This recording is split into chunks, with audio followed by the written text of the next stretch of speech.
Welcome to the League of Legends Champion Spotlight, featuring Wukong, the Monkey King. The Monkey King is a tricky, elusive melee damage dealer. His abilities allow him to dart around combat or jump into the fray and take on all your opponents at once. His passive is Stone Skin, which bestows bonus armor and magic resist for every nearby enemy champion.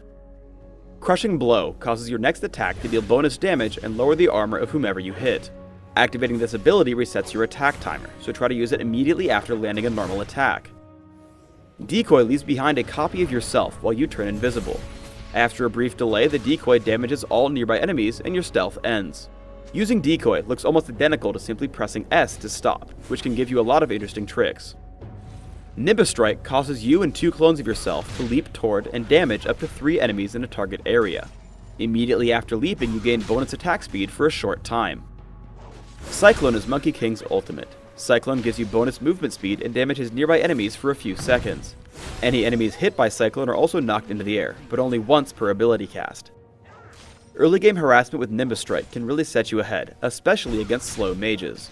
Throughout the early game, you can really get some free harassment with armor penetration and an early Doran's Blade. At level 2, you can upgrade this harassment. Close the gap with Nimbus Strike and follow up with Crushing Blow. As you can see, I repeatedly force Veigar back to his turret, chewing through health potions. I continue to pressure Veigar throughout the lane, knowing that I can secure the kill with Ghost and Flash. After dropping him to 10% health, I try to head behind his turret to cut off his escape. Seeing him hide underneath it, I make sure to take my time. Once I see him cast Dark Matter, I move around it and only push in when I know I'll land all my abilities. I flash out and take the kill relatively unscathed. Cyclone is a great way to set up for your teammates. I see Pantheon begin Grand Skyfall, so I use Ghost and Cyclone to guarantee a knockup on Veigar. Once I know the kill is secured for Pantheon, I back off to make sure I survive the encounter. In mid, I take on Ezreal. I leap in with Nimbus Strike, and after he tries to evade me, I hit him with Crushing Blow to reduce his armor before taking him down with Cyclone. Because of Sheen, my burst damage is strong enough to take on Olaf, forcing him to run. Monkey King also makes for a great assassin. Here I clean up Ezreal after a small fight. With Ghost and Trinity Force, I have an even easier time with Leona. With over 500 movement speed, there's no chance for her to escape, especially when I trigger the slow from Trinity Force. Monkey King has a ton of hidden complexity. As I run from the fight in mid, I decoy and then change directions, hoping that my opponents will continue to head left. They guess correctly, so I Nimbus Strike to the enemy farther away, which allows me more distance from the enemy Monkey King. Once I make it out, I see Leona get into a fight. Unfortunately, upon seeing Veigar, I don't see any way of helping, so I have to let her die. After retreating, I see decoys back up, so I stay around to see if I can get into a fight. Sure enough, the enemy Monkey King shows up. In close quarters, you want to lead with Crushing Blow, as it will make Nimbus Strike deal more damage. At this point, I decoy. Pantheon is coming in from the top left. My decoy is camping in the brush, and I head to the bottom right. As a result, there's no way for him to escape, and we pick up the kill after his stealth ends. Pressing S for stop looks almost identical to actually activating Decoy. As I'm getting chased, I simply stop to trick my opponents. After waiting exactly 1.5 seconds, they assume I ran to the bottom brush, as that's the only location I could have reached without being seen. So, I decoy and head up, guaranteeing my escape as they check below.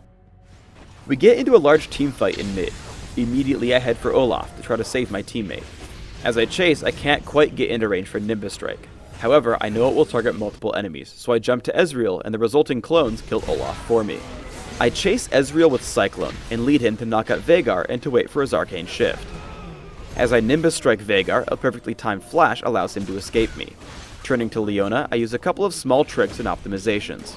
I land Crushing Blow first to lower her armor, then I land a second basic attack, which lets her walk out of range, but I can Nimbus Strike to catch back up. I use Decoy, which allows me to get extra close with Leona while I wait for Crushing Blow's cooldown. I use the fact that Crushing Blow resets my auto attack timer to get 2 attacks in much more quickly than I would otherwise be able to. Let's show the previous trick more cleanly. We dive Ezreal at his turret. I jump him with Nimbus Strike, follow up with a basic attack, and immediately use Crushing Blow, dropping him to less than 1/4 of his health. As he runs, I simply chase with Ghost and Crushing Blow, because I know he'll die in one more attack. Juking enemies with stop is probably my favorite part of Monkey King, so I'll show it to you again. Here I'm chased by the enemy Monkey King. I press stop and he just turns around, giving up on the chase, so I simply walk away. I run away from a teamfight in mid. An unsuccessful stop juke gets me low, and ultimately I have to use Decoy and Flash to escape. Thankfully, only Ezreal follows me. I hit him for over half his health and retreat when his team comes to help. Waiting off in the wings, I notice that Ezreal has been left all alone, so I ghost back in and take him out with Nimbus Strike and a basic attack. Seeing Leona and Olaf come back, I attempt to stop Juke, which causes them to run. I activate Decoy, which lets me get a free attack off on Leona before turning around. As the fight continues, I Nimbus Strike onto Veigar and land just one basic attack before using Decoy. In the confusion, they have no idea if I'm real or not, and unload most of their cooldowns onto my clone. My teammate Leona joins the fight, so I head back in, taking down Olaf before escaping. For runes, I take Armor Penetration Marks, Flat Armor Seals, Flat Magic Resist Glyphs, and Flat Health Regeneration Quintessences. This setup allows me the most power at early levels in lane, where you can really shine.